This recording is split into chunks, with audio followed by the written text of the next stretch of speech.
Everyone. आज हम शुरू करने जा रहे हैं केमिकल काइनेटिक्स। ठीक है, तो जो काइनेटिक्स वर्ड है, काइनेटिक्स वर्ड का मीनिंग होता है स्पीड और मोशन। ठीक है, काइनेटिक्स वर्ड मीन्स वो स्पीड और motion.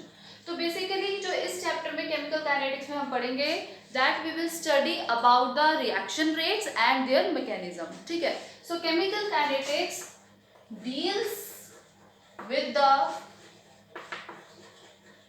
reaction rates and their mechanism।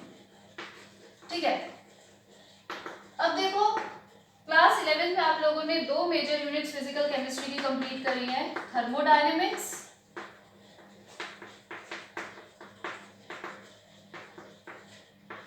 And equilibrium.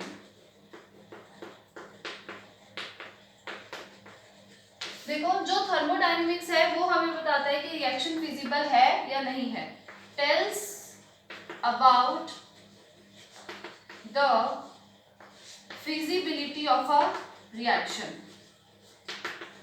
Feasibility means spontaneity, कितनी स्पॉन्टेनियस है वो chemical reaction.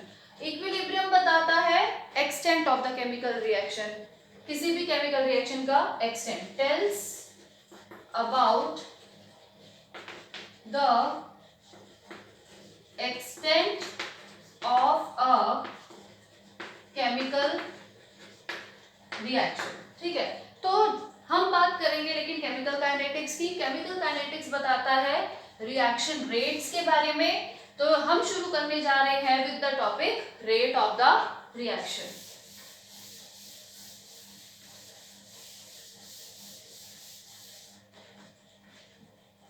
See, rate of a reaction, rate of a reaction is always equal to change in concentration over time।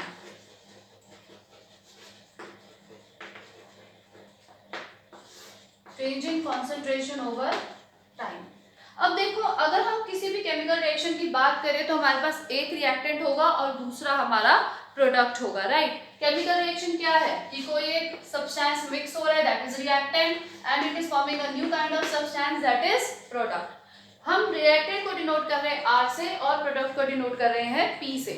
अब देखो किसी भी chemical reaction में अगर concentration की बात की जाए तो टाइम टू टाइम रिएक्टेंट की कॉन्सेंट्रेशन डिक्रीज होती है और टाइम टू टाइम प्रोडक्ट की कंसंट्रेशन जो है इंक्रीज होती है। ठीक है,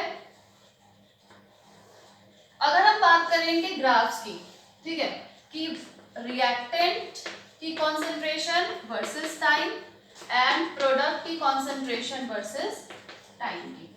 तो देखो जब भी रिएक्टेंट की कॉन्सेंट्रेशन की बात होगी, अभी मैंने कहा कि टाइम टू टाइम इसकी कॉन्सेंट्रेशन क्या होती रहती है, डिक्रीज। तो इसका स्लोप कुछ इस तरीके से आपको ऑब्जर्व होगा इन जनरल, और प्रोडक्ट की अगर मैं बात करूं तो वो इंक्रीज, तो इस तरीके से आपको उसका ग्राफ ऑब्टेन होगा। ठीक है, तो ये तो जनरल हुआ कि भाई रेट ऑफ द रिएक्शन में कोई भी रिएक्टेंट अगर वो प्रोडक्ट फॉर्म कर रहा है तो रिएक्टेंट की concentration time to time decrease होगी और प्रोडक्ट की concentration time to time increase होगी। अब हमने इस चैप्टर में दो तरीके के रेट्स पढ़ने हैं, average rate and instantaneous rate.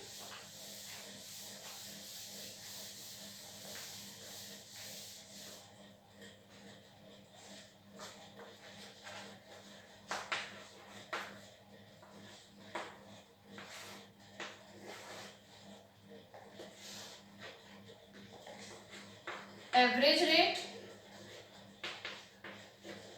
और इंस्टेंटेनियस रेट। देखो एवरेज रेट का मतलब है डिफरेंट कॉन्सेंट्रेशंस पर डिफरेंट टाइमिंग्स पर हमें जो है रेट ऑब्जर्व हो रहा है, तो उसमें क्या है हम उसका एवरेज कैलकुलेट कर सकते हैं। फॉर एग्जांपल जैसे हमारे पास सपोज मैं प्रोडक्ट की ही बात करूं, प्रोडक्ट की कॉन्सेंट्रेशन और टाइम।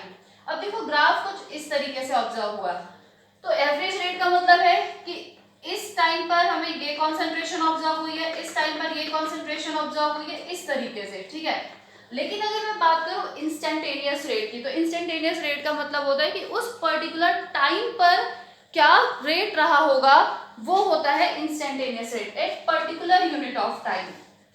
जैसे सपोज अगर हम बात करें इस तरीके से ये प्रोडक्ट और ये टाइम। तो यहाँ से अगर मैं कोई टेंजेंट ड्रॉ करती हूँ तो इस पर्टिकुलर टाइम पर क्या उसका रेट रहा होगा, rate of the chemical reaction, that is instantaneous rate. देखो अगर हम एवरेज रेट और इंस्टेंटेनियस रेट की बात करें कि किस तरीके से हम इसको एक्सप्रेस करेंगे किसी भी केमिकल रिएक्शन के लिए, तो वो अब हम देखते हैं कि हाउ टू एक्सप्रेस।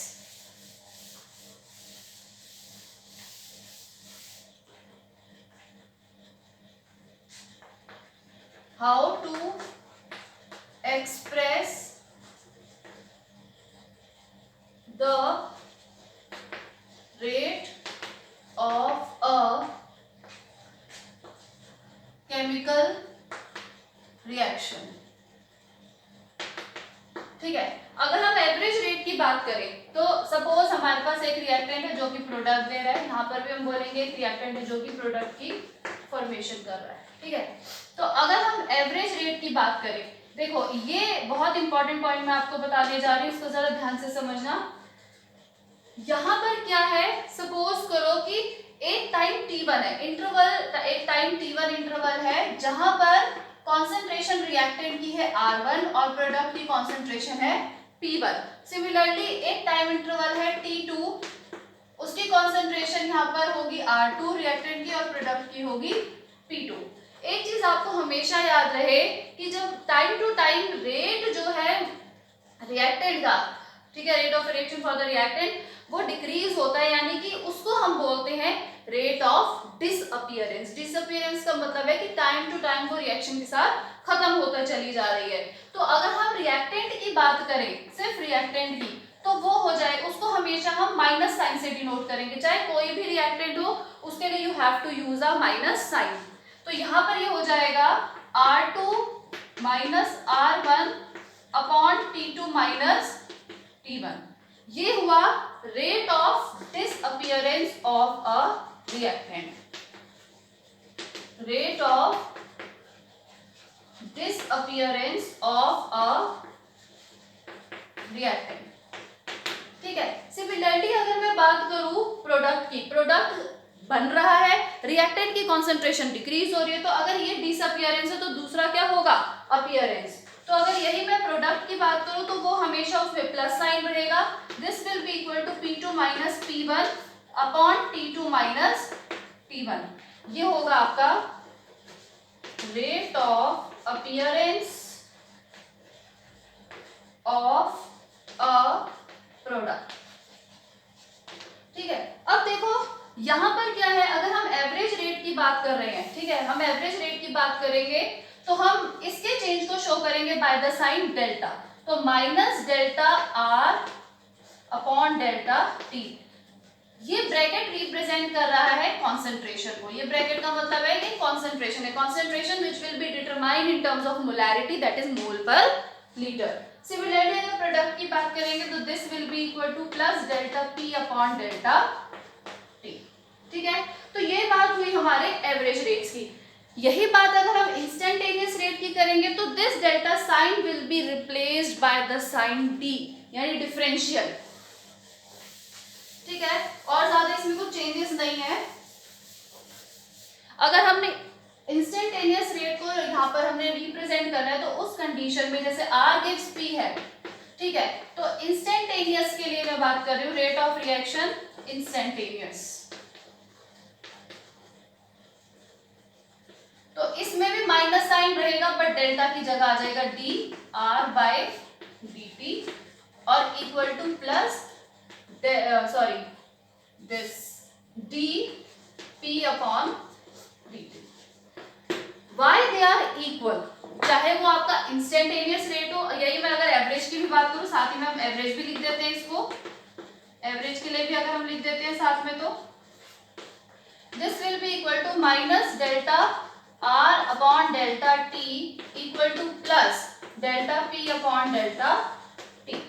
अब देखो ये सब इक्वल क्यों है, क्योंकि देखो जितना रेट, जितनी कॉन्सेंट्रेशन रिएक्टेंट की डिक्रीज होगी उतनी ही तो कॉन्सेंट्रेशन प्रोडक्ट की इंक्रीज होगी, so that's why they are equal. ठीक है, अब हम देखो सबसे पहले सीखते हैं, एक्सप्रेशन की ही बात कर रहे हैं तो कुछ हम एग्जांपल लेंगे और कैसे हम स्टोइकियोमेट्रिक कोफिशिएंट को उसमें एक्सप्रेस करेंगे अब हम वो सीखते हैं। उसके बाद हम कुछ न्यूमेरिकल्स करेंगे।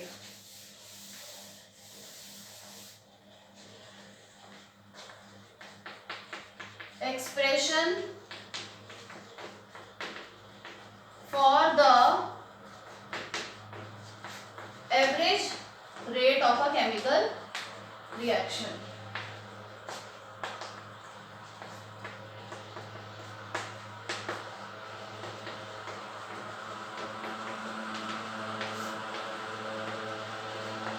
देखो ध्यान रहे जितने भी स्टोइकियोमेट्रिक कोफिशिएंट्स होंगे किसी भी एक रिएक्शन में, जो भी हमारे स्टोइकियोमेट्रिक कोफिशिएंट होंगे वो हमारे रेसिप्रोकल में आगे जाएंगे। जैसे हम एक सबसे पहले एक जनरल एग्जांपल लेंगे, A plus B gives C plus D. मैं एक जनरल रिएक्शन के लिए ले रही हूँ। यहाँ पर small A, small B, small C and small D ये है हमारे स्टोइकियोमेट्रिक कोफिशिएंट्स। एक चीज याद रहे, रिएक्टेंट्स के केस में आएगा माइनस, प्रोडक्ट के केस में आएगा आपका positive, plus stoichiometric coefficients they will be placed in reciprocal, मतलब ये रेसिप्रोकल टर्म्स में आएंगे, डिवीजन में आ जाएंगे उनके। ठीक है, अगर हम बात करें एवरेज रेट की, एवरेज रेट की, ठीक है। अब देखो रिएक्टेंट की बात करते हैं, सबसे पहले रिएक्टेंट से शुरू करते हैं ए से, तो ये हो जाएगा माइनस डेल्टा ए, लेकिन जो ये कॉन्सेंट्रेशन है ये आ जाएगी डिनोमिनेटर में, यानी 1/a इंटू डेल्टा टी। ये इक्वल हो जाएगा माइनस 1/b। ये जो जितने भी कोफिशिएंट्स हैं ये यहाँ पर रेसिप्रोकल में जुड़ते चले जाएंगे, delta b upon delta T. Similarly इसके लिए पॉजिटिव तो plus 1/c into delta c upon delta T, also equal to plus 1/d into delta d upon delta T. ये हुआ किसी भी जनरल केमिकल रिएक्शन के लिए। अब हम इसके कुछ एग्जांपल्स करते हैं, उसके बाद हम एनसीईआरटी के न्यूमेरिकल्स करते हैं।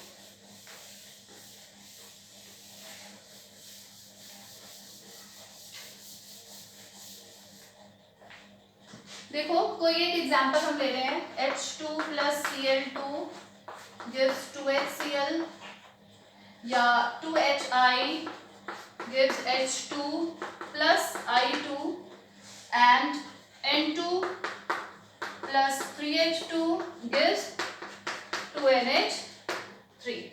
अब देखो अगर हम इसकी बात करें, इसका हमने एवरेज रेट लिखना है इन रिएक्शंस का, तो हम लिखेंगे RAV। RAV is basically average rate। ठीक है, अब हम रिएक्टेंट की बात करें, रिएक्टेंट के लिए हो जाएगा ये minus delta H2 upon delta T. देखो यहाँ पर स्टोइकियोमेट्रिक कोफिशिएंट 1 है तो there is no such need. Similarly यहाँ पर भी 1 है तो ये हो जाएगा minus delta Cl2 by delta T equal to, ये 2HCl है प्रोडक्ट, तो this will be equal to plus 1/2 delta HCl upon delta T. ठीक है, सिमिलरली अगर हम इसकी बात करें तो इसका एवरेज रेट हो जाएगा, ये 2HI है, 2 आ जाएगा आपका रेसिप्रोकल में, minus delta HI upon delta T is equal to plus delta H2 upon delta T equal to plus delta I2 upon delta T.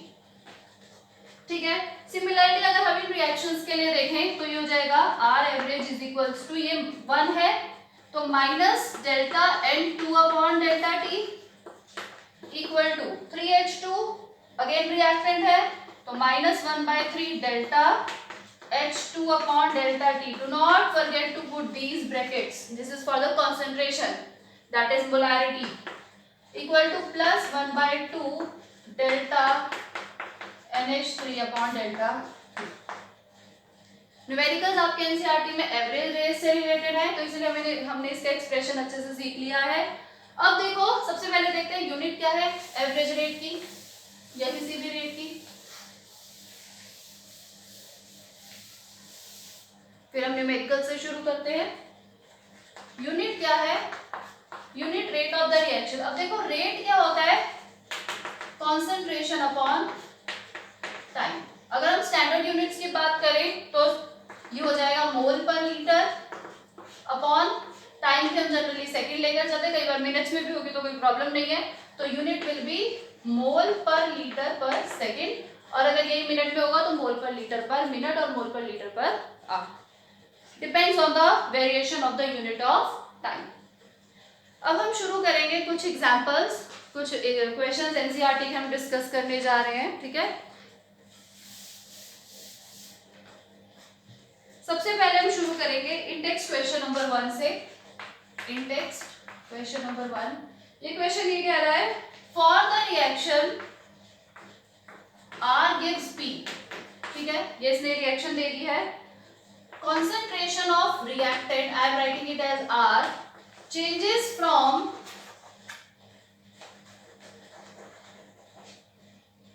0.03 m to 0.02 m in 25 minutes. Then you have to calculate the average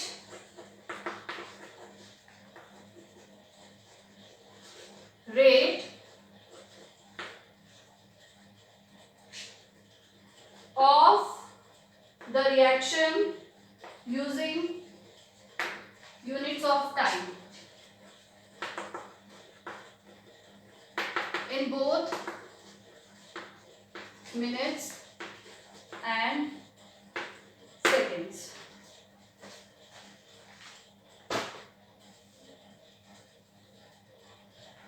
देखो solution अगर हम इसका देखें, देखो सबसे पहले R gives P है और आपको क्या क्या गिवन है, आप सबसे पहले सॉल्यूशन इस तरीके से शुरू करेंगे और आपको क्या कैलकुलेट करना है, उसके फॉर्मूले के अकॉर्डिंग आपको कैलकुलेट करना है एवरेज रेट। एवरेज रेट हो जाएगा आपका, देखो हमें क्या गिवन है, for the reaction R gives P concentration of R changes from this to this, तो यानी R की बात हो रही है, ठीक है, तो यानी minus delta R upon delta T, यानी ये हो जाएगा minus R2 minus R1 upon T2 minus T1।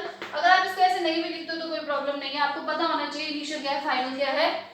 This to this, यानी ये वाली हुई आपकी R2 और ये वाली कॉन्सेंट्रेशन हुई आपकी R1, तो ये हो जाएगा माइनस R2 कितना है 0.02 minus 0.03 upon 25 is the time, initial time will be 0 only, so इसका कितना आ जाएगा सॉल्व करके, ये हो जाएगा माइनस 0.01 अपॉन 25, so ये माइनस से minus cancel, obviously minus minus plus, so this will be equal to 1 upon 2500, ठीक है। तो इसको अगर हम पूरा सॉल्व करेंगे तो हमारे पास इसका आंसर लगभग आ जाएगा 4 into 10 raised to the power -4, और यूनिट लिखना कभी नहीं भूलना है, मोल पर लीटर पर मिनट, ठीक है। यूनिट के मार्क्स हमेशा बोर्ड एग्जाम में रहते हैं, हाफ मार्क तो रहता ही रहता है, और यूनिट नहीं लगाएंगे तो half mark will be deducted. तो इसी तरीके से आप उसको सेकंड में भी कन्वर्ट करके कर सकते हो, ठीक है, कर लेते हैं, सेकंड में भी कर लेते हैं इस क्वेश्चन को। मिनट्स में इसका आंसर आ रहा है 4 into 10 raised to the power -4, 4 into 10 raised to the power -4 मोल पर लीटर पर मिनट। अब इसको अगर हम सेकंड्स में कैलकुलेट करना चाहते हैं तो सेकंड्स के लिए हमें यहाँ पर बस टाइम को चेंज करना होगा, ठीक है, ये तो यही रहेगा 0.02 माइनस 0.03 अपॉन टाइम कितना है हमारे पास 25 है, तो 25 into 60 इट विल बी, ठीक है, तो ये पूरा का पूरा हमारा सॉल्व करके आ जाएगा 6.6 into 10 raised to the power -6 मोल पर लीटर पर सेकंड, ये आएगा इस तरीके से, नोट कर लीजिए इसको।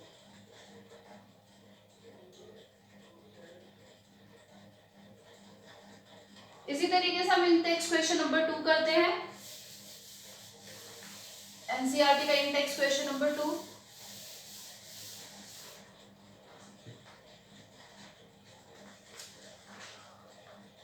In text question number 2, in a reaction 2A gives product, ये रिएक्शन आपको गिवन है. The concentration of A, they are saying the concentration of A decreases from 0.5 to 0.4 mole per liter in 10 minutes. Okay, and then you have to find out the rate. 10 minutes. ठीक है. तो again R average, अब इसमें A की बात करी है. अब यहाँ पर A क्या है, रिएक्टेंट है, पर यहाँ पर 2 है, तो this will be equal to -1/2 delta A upon delta T. तो जाएगा -1/2. देखो फाइनल वाली यहाँ पर चेंज हुई है 0.4 -0.5 अपॉन 10. -0 लिखना चाहते हो तो लिख लो, otherwise it is understood. So this will be equal to -0.1 upon 10. तो ये हो जाएगा 0.1 अपॉन 20. तो इसका फाइनली आंसर आएगा 0.005 मोल पर लीटर पर मिनट.